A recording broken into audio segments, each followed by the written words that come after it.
Pas mbledhjes së kryesisë, Partia Socialiste ka bërë publike listën e kandidatëve për deputet për zgjedhjet e 11 majit, siç shpritej, në listat e Partisë Socialiste mbeten emra të njohur të politikës, por nuk mungojnë dhe prurjet e reja.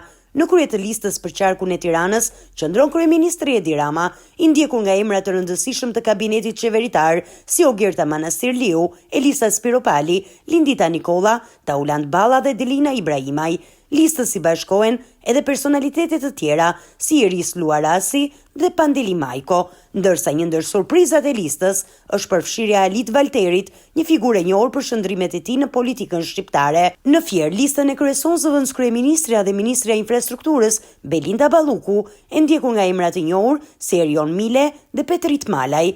Në Korçë, ministri i mbrojtjes Niko Peleshi kryeson listën, ndërsa në Lezhë, në krye të garës, është ministri i drejtësisë Ulsi Manja. Në Dibër, një nga emrat kryesor të listës është Blendi Klosi, ndërsa në Berat, gara drejtohet nga kryetari i bashkisë Ervin Demo.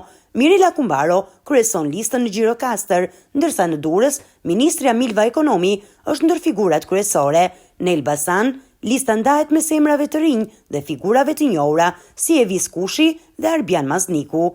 Partia Socialiste ka vendosur të aplikojë një kombinim të listave të hapura dhe të mbyllura, duke dhënë mundësinë për konkurrencë të brendshme në disa qarqe si Vlorë dhe Elbasan.